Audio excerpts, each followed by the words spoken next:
बंद करो।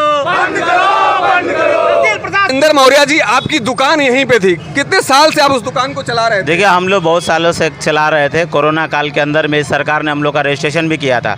रजिस्ट्रेशन के तहत हम लोग को उन्होंने वेंडर क्रमांक भी जारी किया हुआ है और स्वनिधि योजना के तहत सारे लोगों ने लगभग लोन लिया हुआ है। ये लोन लेने में देखिए इस तरीके का, देखिए इसमें हमारा फ़ोटो मिलेगा आपको, इस तरीके का सब सारे कई लोगों को जारी हुआ है स्वनिधि योजना के तहत। उसके बाद से सारे लोगों ने छोटे छोटे प्राइवेट कंपनियों से, समूहों से लोन लिया हुआ है। ठीक है, लोन लेने के बाद में अगर आज अचानक में हम लोग को अगर हटा दिया जाएगा तो ये हम लोग कहाँ जाएंगे और जाने के लिए हम लोग किधर जाएंगे? सारे लोग, कम से कम 1500 लोग सारे भुखमरी के शिकार हो जाएंगे। इसलिए हम लोग शासन प्रशासन से मांग करते हैं कि जो हम लोग का जगह है वो हमको चिन्हित करके एक सीमांकन तय हो। देखिए, यहाँ लोग कह रहे हैं कि हम लोग की वजह से जाम होता है। आप मुझे बता दीजिए कि ब्रिज के नीचे किधर से जाम होता है, और अगर जाम का समस्या है तो आप हमको सीमांकन करिए, तय करिए, और जो आगे आता है उसको जुर्माना लगाइए। अब उसके नाम पर हम लोग को हटा देना ये तो उचित नहीं है। इसके लिए हम लोग मांग कर रहे हैं और हम लोग बैठेंगे, अभी भूख हड़ताल पे बैठेंगे आने वाले समय में। दोस्तों मैं आपको बता दूं कि कैमरा जरा ऊपर की तस्वीरें दिखाइए आप। ये ओवर ब्रिज है, ये सलेमपुर का ओवर ब्रिज है और इसके नीचे ही ये व्यापार जो है अपना दुकान लगा के फुटपाथ पे अपना जीवन यापन करते थे। और ये इनके पास बेकायदे इसकी नोटिस भी है, इन्होंने रजिस्ट्रेशन भी कराया है और उस दुकानों के बदौलत जो है छोटे बैंकों से इन्होंने लोन भी लिया है। टाउन एरिया ने लोन भी दिया है। लेकिन आपको उसके पहले कोई नोटिस दी गई क्या? नहीं, नोटिस नहीं, बताया गया है मौखिक में और लगातार अनाउंसमेंट कराया गया है। लेकिन इस तरीके के अनाउंसमेंट होते रहते थे। हम लोग अतिक्रमण आता था, हम लोग कोई अस्थायी नहीं रहते हैं। पहली बात तो हम लोग के पास में कोई हम लोगों ने अतिक्रमण का नाम पर जो हटाया जा रहा है, हम लोग के पास कोई ईंट पत्थर का कोई नहीं। हम लोग ठेला लगाते हैं, कुछ लोग चौकी लगाते हो, तो जब अतिक्रमण आता है तो हम लोग अपना हटा देते हैं। तो हमारा अस्थायी नहीं है, यहाँ पे हम लोग लगाते हैं और जब प्रशासन को ज़रूरत पड़ती है वो आते हैं तो हम लोग हटा लेते हैं। तो इस तरीके का ये बुनियाद है। इसके अंदर में सुनियोजित तरीके से हम लोग को हटाने का प्लान चल रहा है ताकि यहाँ लोग पार्किंग बनाए, बड़े लोग की गाड़ी खड़ा हो और हम गरीबों को उजाड़ दिया जाए। इससे कितने परिवार जो है इससे प्रभावित हो रहे हैं? इसमें तो 80-90 लोग की तो लिस्ट है जिनका साइन है लोगों के पास में। उससे जुड़े हुए 1500-1200 लोग हैं। सारे लोग के बच्चे पढ़ रहे हैं, लिख रहे हैं। और सबसे बड़ी बात है कि जो जिन प्राइवेट समूहों का लोन है वो दरवाजे के ऊपर आके गाली गलौज भी करने का काम करते हैं वो लोग नहीं से। ये देखा जा रहा है हर जगहों पर भी कि कई लोग पैसा न देने के बाद गाँव छोड़कर भागना पड़ रहा है। तो इस तरह की स्थिति हम लोग के पास भी आएगी। अगर हम लोग अगर बंद हो जाएगा तो हम लोग के ऊपर इस तरह किया जाएगा, हम लोग कहाँ जाएंगे? हम लोग भूखे मर जाएंगे। भूख से मरने की हालत है। आप मुझे बताइए कहाँ नौकरी मिल रही है? 3000, 6000, 8000 में हम कहाँ अपने बच्चों को पढ़ाएंगे, लिखाएंगे और अपने साथ काम करेंगे? कैमरामैन, ये तस्वीरें आपको दिखा दूं कि सारे लोग वही व्यापारी हैं जो इस पुल के नीचे जो है अपना जीवन यापन करते थे, व्यापार चलाते थे और अपने बच्चों का पालन पोषण करते थे। मेरे साथ कामरेड सतीश जुड़ गए हैं। क्या कहते हैं इस घटना को देख के? देखिए, सलेमपुर के अंदर जो व्यापारियों का उत्पीड़न हुआ है वह गलत है और हम लोगों ने कल एसडीएम से और माननीय जिला अधिकारी महोदय से वार्ता हुआ था। वार्ता के बाद एसडीएम महोदय ने बैठक बुलाई थी और कल बात विचार भी हुआ। बात विचार ही बहुत अच्छी तरीके से रहा। हम लोगों का ये मानना है कि सलेमपुर के व्यापारियों का उत्पीड़न बंद किया जाए। जो पटरी व्यवसायी हैं, ठेला खुमचा रिक्शा इक्का चला करके अपना जीविकोपार्जन करने का काम करते हैं, उनको पुराने स्थान पर ही उनको स्थान किया जाए। और प्रशासन यह सहारा ले रहा है कि इनके चलते जाम होता है। सलेमपुर शहर में ठेला खुमचा रिक्शा वालों से कोई प्रॉब्लम नहीं है।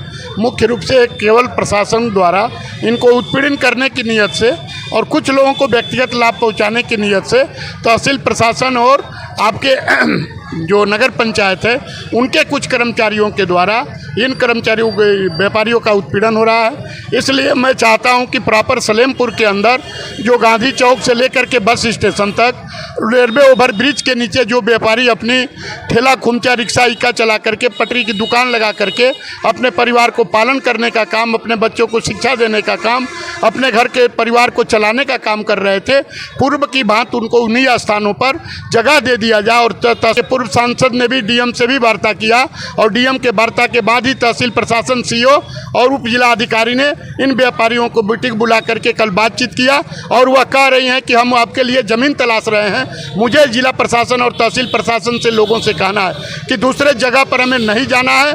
यदि इस गांधी चौक से लेकर के बस स्टैंड के बीच में जिन ओवरब्रिज के नीचे जितने व्यापारी हैं उन्हीं जगहों पर इनको दुकान लगाने के लिए वो एक सीमा निश्चित कर दीजिए। कैसे जीवन यापन अब चलेगा? गरीबी से जी रहा है, भूखमरी से मर रहे हैं। लोन भी है आपके ऊपर? जी सर, लोन भी है। और आप भी हैं, दुकान आपकी भी दुकान है। आइए इधर आइए, एक मिनट। पत्नी हमारी बीमार है जी। हम कल आपकी हॉस्पिटल भी दुकान टूट गई? हमारी भी दुकान टूट गई है। अब क्या करें? जी। इससे बहुत हमारा मन दुखी है। हम चाहते हैं कि जो भी है उसको सही से निर्णय लिया जाए। निर्णय लेके फिर हमारा व्यवसाय जो है वो फिर चलाया जाए। कितने सालों से दुकान लगा? हमारा कोई 10-12 साल से दुकान लग रही है। दुकान टूट गई, कोई नोटिस दिया गया आपको? नहीं, नोटिस नहीं दिया गया। अलाउंस हुआ, अलाउंस करके कहे था कि आप लोग पट्टी के ओवरब्रिज के नीचे से खाली कर दिया जाए। आए उसके बाद 2 दिन के बाद से ये लोग आए, प्रशासन लेकर खाली करवा दिए। और उसके बाद से हम लोग 6 बच्चे हैं, हम खैले बिना मरेंगे। वो हमको खर्च देंगे, कुछ नहीं देंगे। हम वो कह रही है कि इनके पास इतना पैसा है, इतना धन है, आप आकर इसको जांचिए कितना धन है किसके पास, और उसके बाद जांच कर देखिए कि पैसा है क्या है। आपके पास तो आधार कार्ड है, आधार कार्ड से लिंक है सब। एक बेर आधार कार्ड आएगा तो सब लिंक चालू हो जाएगा। एसडीएम क्या कह रहे थे कि आपके पास पैसा है? हाँ, कह रहे हैं सब फुटपाथ वाला के पास पैसा है। पैसा रहता तो हम लोग भूखमरी होते, मरते खाने बिना। बताइए, ये सीओ है, कह रही है क्या तुम्हारे पास, तुम लोग के पास बहुत पैसा है, ये है वो है। हम कहे यार एक काम कीजिए, आप जांच कीजिए, अगर पैसा हो तो आप तो आधार कार्ड से लिंक करिएगा तो मालूम है किसके पास कितना धन है, कितना पैसा है। घर द्वार तो एगो चिड़ैयो खोतना बनाती है, तो घर द्वार तो कोई भी बना सकता है। तो आखिर में कहीं से जाएंगे रिक्शा चला के, ठेला चला के। आप बच्चों को कैसे पालेंगे? दुकान टूट अब गई। खाने भी नहीं मर रहे हैं, 3 दिन से दुकान नहीं लग रही है। मेरा एक पैसा का मोहताज है, चाय पीने तक का पैसा नहीं है। अच्छा, तो कर्ज भी आपने लिया है बैंक हाँ, से? कर्ज लिए हैं। एक जगह से 2 लाख लिए थे, एक जगह से 1 लाख लिए थे। तो कर्ज की भरपाई कैसे होगी अब कैसे होगी? अब कर्ज वाले आके हमारे कपार पर चढ़ रहे हैं, कह रहे हैं कहीं से पैसा ला कर दो हमको। प्रशासन तो यही तो ही दी है, और भुखमरी यार हम क्या कह रही है प्रशासन, क्या कह रही है? दुकान हटा दो रोड पर थे, और रोड पे एकदम इसी आते थे किनारे। दुकान तुम्हारी टूट गई?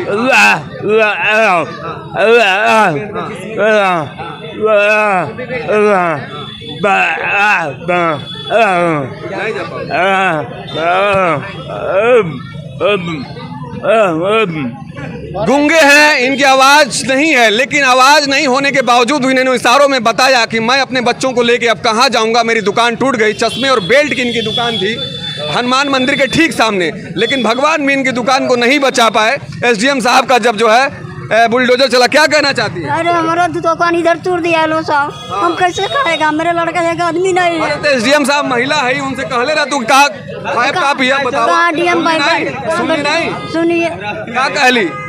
ना कहलिए जगह देगा, नहीं मिला अभी तक ले। अब कहाँ जाएंगी? हम कहाँ जाएगा बताइए अपनो। अच्छा, तो ये दर्द और पीड़ा हर किसी का है, क्योंकि इसी दुकान के सहारे इनका परिवार चलता था और इनके बच्चे स्कूल जाते थे, पढ़ाई करते थे और उनका भोजन निवाला चलता था। लेकिन यहाँ के प्रशासनिक अधिकारियों ने एक नोटिस दिया और दुकान को खाली करा दिया, और अब ये लोग पूरी तरह से रोड पे आ चुके हैं और फिर उम्मीद उसी प्रशासन से लगाए बैठे हैं जिन्होंने इनके ऊपर बुलडोजर चलाया। क्या नाम है आपका? निखिल यादव। निखिल यादव, कहाँ दुकान थी आपकी? ब्रिज के नीचे। अच्छा, किस चीज़ की दुकान? कपड़े की। कपड़े की? जी सर। तो दुकान कितने दिन से चला रहे थे? लगभग 3-4 साल से। तो दुकान टूट गया, अब खाली करा दिया गया, क्या कह रहे हो भाई? अब क्या बेरोजगार हो गए इसमें, अब क्या करें? पढ़ने लिखने की उम्र में दुकानदारी करते थे, घर चलाते थे। जी सर, अब क्या करें? दुकान से कितने लोगों का परिवार चलता था? अब पूरा मेरा परिवार चलता था। जी सर। मेरे साथ यादव जी जुड़ गए हैं, क्या कहना चाहते हैं? इनका दर्द पीड़ा के बारे में आप क्या कह रहे हैं? पहली बात तो जान जाइए, ये पूरे पटरी व्यवसायी जिनकी संख्या हमने कल जो एसडीएम पूछे थे 90 लोग की है, 90 परिवार की दुकानें हैं। और हमने जब से होश संभाला है तब से हम देखते हैं कि जब ओवरब्रिज नहीं था तभी इनकी दुकानें यहाँ लगती थी। मैंने 300 वर्ष से ऊपर हुआ, आज ये सारे लोग आप देख रहे हैं कि आँखों में आंसू है। इससे अंदाज़ा लगाइए कि गरीब आदमी क्या कर सकता है। सुबह मैं जा रहा था, एक महिला मिली, हमको जानती है, कहे कि नेताजी क्या होगा, कितना दर्द कितना पीड़ा हो रहा है। और इस प्रशासन को खास करके आपके माध्यम से मैं बताना चाहता हूँ, एडीएम सलेमपुर और सीओ सलेमपुर, आप इस सवाल को, इस लड़ाई को पटरी व्यवसायियों को हल्का न लें। मैंने कल भी कहा, हम नहीं चाहते हैं आपसे बार बार टकराव हो। टकराव होगा, भयंकर संघर्ष होगा और सलेमपुर के अंदर इतिहास लिख दिया जाएगा। इनको इनका बुलडोजर, मैं तो कहता हूँ आप जो है केवल कर रहे हैं कि इसका अतिक्रमण हो रहा है, जाम हो रहा है। आपके अंदर दम है। इस शहर के अंदर, सलेमपुर शहर के अंदर बड़े बड़े लोग जो ग्राम सभा टाउन एरिया की ज़मीन को कब्जा कर लिए हैं। और जाम तो कहाँ लगता है? जाम बस अड्डा पर लगता है, जाम जो ओवरब्रिज को उधर लगता है। इनकी है क्षमता है एडीएम सलेमपुर सीओ, और मैं आपके माध्यम से सीओ से भी कहना चाहता हूँ, कहीं भी और आप बल का प्रयोग किए, डंडा का प्रयोग किए, अभी तो हम व्यापारियों के साथ है, पूरे कम्युनिस्ट पार्टी मार्क्सवादी के साथ, लाल झंडे के साथ इनके हुक्का उनकी बंद कर दिया जाएगा। थोड़ा भी बदतमीजी करेंगे सीओ या एडीएम तो इसलिए मैं चाहता हूँ लड़ाई को टकराव ना करे। ये जितने हमारे व्यापारी सभी लोग कह रहे हैं कि हमको सीमा बांध दीजिए, उसी के अंदर हम रहेंगे, कोई हमसे अतिक्रमण नहीं होगा। और कोई हो गया, आपको नहीं लगता कि आप लोग विकास के बाधक बन रहे हैं? ये कौन कह रहा है? हमसे अधिक कौन विकास करने वाला है? मॉडल के नाम पर कहेंगे हमारे विकास चर्चा कर लेना। विकास के सवाल ये थोड़ी यहाँ है। विकास तो जहाँ होना चाहिए। एक मिनट, मैं आपके पास आऊँगा। क्या लगता है?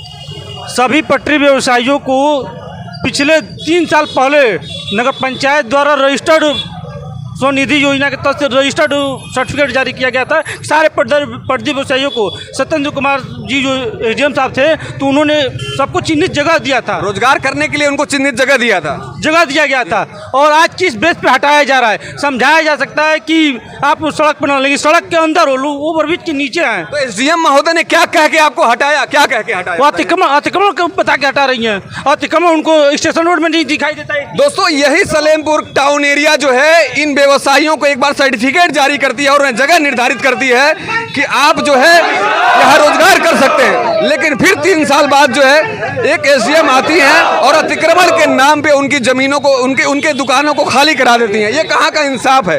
ठीक है, नमस्कार, न्यूज़ इंडिया डिवाइड पे मैं हूँ निगम जी और सलेमपुर से लाइव बना पड़ा हूँ और यहाँ के व्यवसायियों का आपका हाल दिखाता रहूँगा।